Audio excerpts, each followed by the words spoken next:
Okay so इस video में हम डिस्कस करेंगे एक इम्पोर्टेंट टॉपिक जो किसी भी प्रोग्रामिंग लैंग्वेज से रिलेट करता है। और चाहे वो ऑब्जेक्ट ओरिएंटेड प्रोग्रामिंग लैंग्वेज हो, चाहे ऑब्जेक्ट ओरिएंटेड प्रोग्रामिंग लैंग्वेज ना हो, बट इसका कंसेप्ट कहीं ना कहीं आ ही जाता है, राइट। सो स्टार्ट करते हैं इस टॉपिक को जिसका नाम है स्ट्रक्चर्ड प्रोग्रामिंग। सो स्ट्रक्चर्ड प्रोग्रामिंग बेसिकली क्या कहते हैं? सो स्ट्रक्चर्ड प्रोग्रामिंग जो है हमारा एक सेट ऑफ रूल, और हम कह सकते हैं एक सेट ऑफ टेक्निक है क्या करने की, कोड लिखने की। क्या करने की? कोड लिखने की। किस तरीके से, या इस जो ये टेक्निक है ये किस बेसिकली किस चीज़ पे फोकस करती है? ये फोकस करती है आपका कि जो आप कोड लिख रहे हैं वो क्या हो, इजियर टू अंडरस्टैंड हो, मेंटेन हो, और इजियर टू डीबग हो। क्या हो? तीन चीज़ें हों वो। Easier to understand, easier to maintain and easier to debug, right. और जो इस चीज़ को, पूरी स्ट्रक्चर्ड प्रोग्रामिंग के फ्लो को जो कंट्रोल किया जाता है वो कंट्रोल किया जाता है तीन प्रोग्रामिंग कंसेप्ट को यूज़ करके, तीन प्रोग्रामिंग कंसेप्ट को यूज़ करके। और वो तीन कंसेप्ट क्या है? First is sequence, second is selection, and third is iteration. Sequence, selection and iteration, right. Okay. So जो मैंने आपको भी बताया एक बार, उसको उसकी फॉर्मल डेफिनेशन को भी पढ़ लेते हैं कि वो क्या है। सो बेसिकली स्ट्रक्चर्ड प्रोग्रामिंग क्या है? तो structured programming is a programming paradigm that emphasizes the use of clear, well-defined control structures to improve the clarity and quality of software. It is based on the idea that programs should be constructed using a limited set of control structure, which makes them easier to understand, maintain, and debug. The main control structure is structured programming. In structured programming are sequence, selection, and iteration, right? So जो मैंने आपको बताया कि structure programming क्या है, एक technique है क्या करने की, easier to understand, easier to maintain, and easy to debug code लिखने की। और ये चीज़ का कंट्रोल जो होता है वो किसके हाथ में होता है? वो होता है आपका सीक्वेंस, सिलेक्शन और इटरेशन के हाथ में, राइट। ओके। सो अब डिस्कस करेंगे की concept of structured programming. Okay, क्या डिस्कस करेंगे की कंसेप्ट ऑफ स्ट्रक्चर्ड प्रोग्रामिंग, कि जो ये स्ट्रक्चर्ड प्रोग्रामिंग है बिहाइंड द सीन्स, लाइक आपने तो कोड लिख दिया, बिहाइंड द सीन किसी कंपाइलर में क्या क्या चल रहा होगा, किस तरीके से जो फ्लो है उसको, जो हमारा कंप्यूटर है वो किस तरीके से पढ़ रहा होगा, किस तरीके से एग्जीक्यूट कर रहा होगा, राइट। ओके। सो फर्स्ट आता है कंट्रोल स्ट्रक्चर्स। क्या आता है? Control structures. अब ये कंट्रोल स्ट्रक्चर क्या करेंगे? जो भी ये स्ट्रक्चर प्रोग्रामिंग का फ्लो है, जो भी सीक्वेंस है, उसको क्या करेंगे? कंट्रोल करेंगे। क्या करेंगे? चेक में रखेंगे उसको, right. Okay. So first is sequence. अच्छा, ये सीक्वेंस क्या कहता है? ये बताता है कि जो एग्जीक्यूशन होगा कोड का वो कैसा होगा? लीनियर। कैसा होगा? Linear, line by line. Okay. Selection, second is selection. Selection क्या बताता है? कि जो भी जो कोड होगा या जो भी स्टेटमेंट होगी वो किस तरीके से एग्जीक्यूट होगी? वो एग्जीक्यूट होगी on the basis of true और false of the condition, on the basis of true और फॉल्स ऑफ द कंडीशन। अच्छा, इस चीज को कौन चेक करता है? इस चीज को जो चेक करता है वो करता है इफ और स्विच स्टेटमेंट्स। कौन करते हैं? इफ और switch state, right. Okay. Third one is iteration. Third one is iteration, right. Okay. Iteration क्या करेगा? इटरेशन एबिलिटी देता है स्ट्रक्चर्ड प्रोग्रामिंग में क्या करने की? एक ब्लॉक ऑफ कोड को बार बार रिपीट करवाने की। क्या करवाने की? एक ब्लॉक ऑफ कोड को रिपीट करवाने की। मान लीजिए कोई कंसेप्ट है या कोई ऐसा कोड है जो हमें क्या करना है, बार बार लिखना पड़ रहा है। तो उसको क्या करें? बार बार लिखने की जगह उसको उठा के किस में डाल दें? उसको हम उठा के डाल दें किस में? एक फॉर लूप में या व्हाइल लूप में। तो वो चलता रहेगा जब तक क्या रहेगी? कंडीशन ट्रू रहेगी, और जैसे ही वो फॉल्स होगी वो क्या होगा? बाहर आ जाएगा, राइट। अच्छा, इस की कंसेप्ट वन का हम क्या करते हैं, एक डायग्राम देख लेते हैं छोटा सा। सो यहाँ पे क्या है, ये सीक्वेंस का डायग्राम है कि क्या होगा, पहले एक स्टेटमेंट एग्जीक्यूट होगी, फिर दूसरी स्टेटमेंट, फिर तीसरी, फिर चौथी, फिर पांचवी, फिर छठी, और कब तक चलता रहेगा? जब तक हमारा प्रोग्राम क्या ना हो, टर्मिनेट ना हो, खत्म ना हो, right. Okay. Moving to selection.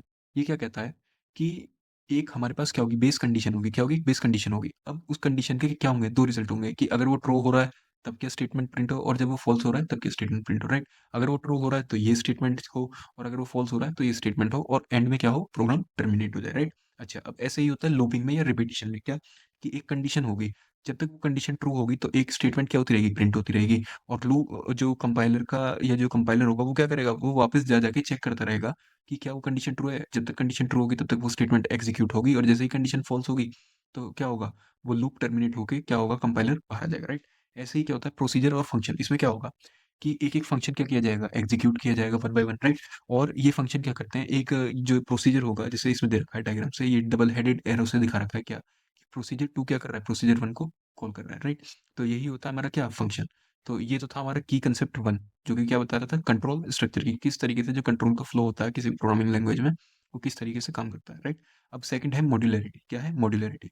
ये मॉड्यूलरिटी क्या कहता है कि किसी भी प्रोग्राम को क्या किया जाए, जो कोई बड़ा प्रोग्राम है या जो भी कोई कॉम्प्लेक्स प्रोग्राम है उसको क्या किया जाए? तोड़ दिया जाए। क्या करा जाए? तोड़ दिया जाए। तोड़ दिया जाए इन द सेंस ये नहीं कि उसको मार पीट के वो कर दिया जाए, उसको क्या किया जाए, छोटे-छोटे पार्ट्स में क्या-क्या कर दिया जाए, डिवाइड कर दिया जाए, राइट?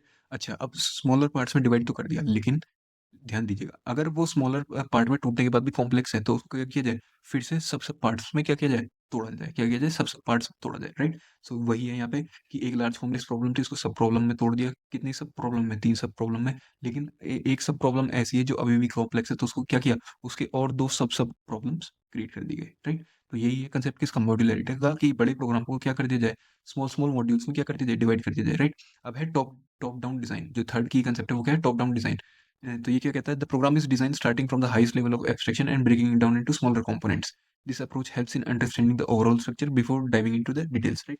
सो ये क्या कहता है कि जब किसी प्रोग्राम को डिजाइन करते हैं, तो उसे किस किस उससे डिजाइन किया जाता है, किस लेवल से, उसके हाईएस्ट लेवल ऑफ एब्स्ट्रैक्शन से, किससे, हाईएस्ट लेवल ऑफ एब्स्ट्रैक्शन से।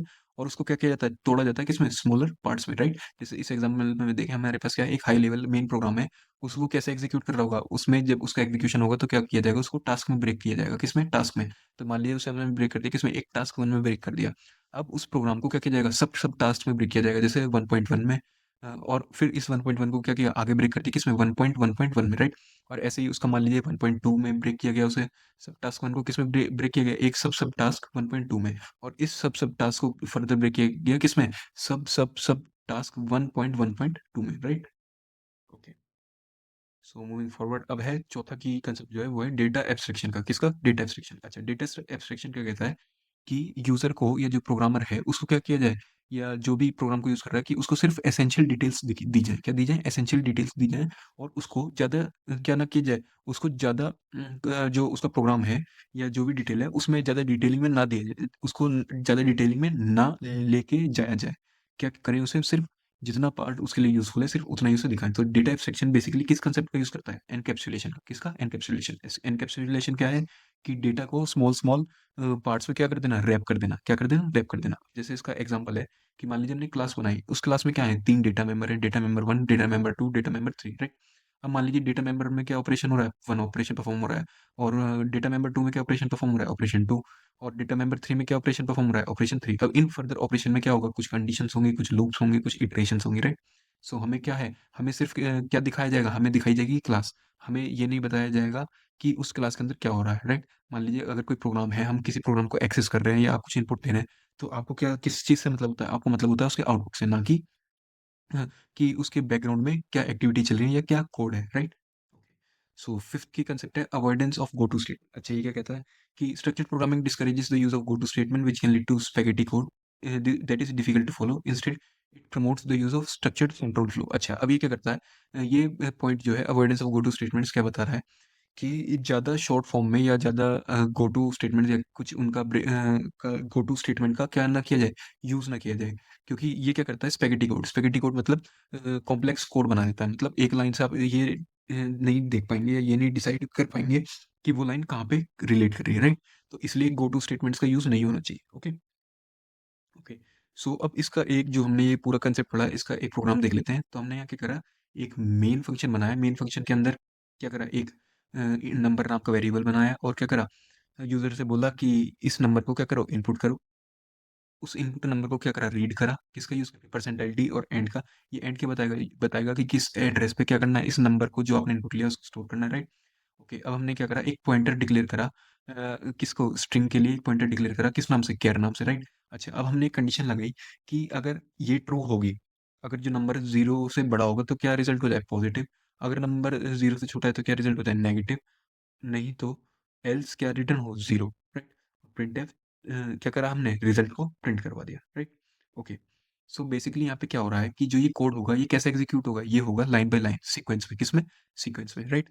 ओके, उसके बाद हमने सीक्वेंस के बाद क्या पढ़ा था, हमने पढ़ा था सीक्वेंस के बाद, अगर ऊपर चल के देखें, हमने पढ़ा था सिलेक्शन, क्या पढ़ा था, सिलेक्शन। ओके, सो सिलेक्शन किस तरीके से होगा, अब यहाँ पे डिसाइड करेगा कि नंबर क्या है, जीरो से बड़ा है, जीरो से छोटा है, या क्या है, जीरो। तो यहाँ पे इस पार्ट में क्या हो रहा है, सिलेक्शन हो रहा है, राइट? क्या हो रहा है, सिलेक्शन। ओके, और इटरेशन का तो यहाँ पे कुछ ऐसा कुछ खास पार्ट नहीं है। अगर मान लीजिए यहाँ पे कोई फॉर लूप बना के कर देता कि इसको 5 बार चलना है, मान लीजिए अगर यहाँ पे वो कर देता कि इसको करना है कितनी बार, इस लूप को चलाना है उसे 5 बार, कितनी बार, 5 बार। तो वो कुछ इस तरीके से कर देता, है ना? इस तरीके से कर देता कुछ उसको, लूप को, जो फॉर लूप को, तो ये क्या हो जाता है, इटरेशन। मतलब ये जो पूरा पार्ट था फिर ये क्या होता रहता है, ये बार-बार चलता रहता है आपका।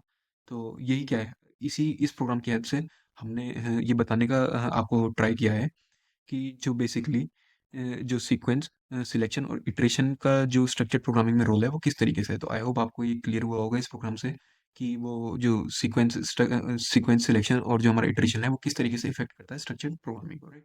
अच्छा, अब हमने की कंसेप्ट पढ़ लिया, अब आते हैं बेनिफिट्स पे कि क्या बेनिफिट्स हैं स्ट्रक्चर्ड प्रोग्रामिंग के। सो benefit number one, improve readability. तो क्या करता है, जैसे मैंने ऊपर बताया था कि कोड की रीडेबिलिटी को बढ़ा देता है। क्या करता है, कोड की रीडेबिलिटी को बढ़ा देता है। अब मान लीजिए आप कल को अपना कोड किसी के साथ, अपने फ्रेंड के साथ या किसी और कलीग के साथ शेयर करते हैं, तो वो क्या कर सकता है, इजीली आपके कोड को पढ़ सकता है। क्या कर सकता है, इजीली पढ़ सकता है।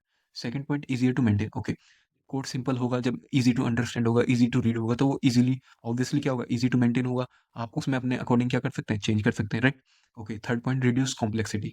Third point, reduced complexity. So ये पॉइंट क्या बताता है कि जब हमारा कोड है, जब वो इजी टू अंडरस्टैंड है, easy to readable, easy to read है, इजी टू मेंटेन है, तो ऑब्वियसली क्या होगा, कॉम्प्लेक्स कम होगा। उसको क्या कर सकते हैं, ज़्यादा लोग समझ सकते हैं, ठीक है। और क्या कर सकते हैं, उस कॉम्प्लेक्स कोड को हमें क्या नहीं करना पड़ेगा, ज़्यादा बार स्मॉलर पार्ट्स में डिवाइड भी नहीं करना पड़ेगा, ठीक है ना। अच्छा, इनहेंस डीबग, फोर्थ पॉइंट क्या है, इनहेंस डीबग। अच्छा, अब मान लीजिए कोई भी एरर है हमारे प्रोग्राम में, क्या है, कोई भी एरर है, लेकिन हमारा प्रोग्राम क्या है, काफ़ी अच्छा है, काफ़ी रीडेबल है, काफ़ी क्या है, कॉम्प्लेक्स नहीं है, वो इजी टू मेंटेन है, तो ऑब्वियसली क्या होगा, उसमें एरर फाइंड करना क्या हो जाएगा, इजी हो जाएगा। सो ये थे हमारे क्या बेनिफिट्स, किसके, स्ट्रक्चर्ड प्रोग्रामिंग के। सो आई होप इस वीडियो से आपको क्लियर हुआ होगा कि किस तरीके से जो स्ट्रक्चर्ड प्रोग्रामिंग है उसकी क्या की कंसेप्ट है, किस तरीके से जो सीक्वेंस सिलेक्शन और इटरेशन इफेक्ट करता है स्ट्रक्चर्ड प्रोग्रामिंग को, क्या क्या की बेनिफिट्स हैं स्ट्रक्चर्ड प्रोग्रामिंग के, और किस तरीके से जो स्ट्रक्चर्ड प्रोग्रामिंग है वो डेली हमारी कोडिंग प्रॉब्लम्स में यूज होती है। Thank you.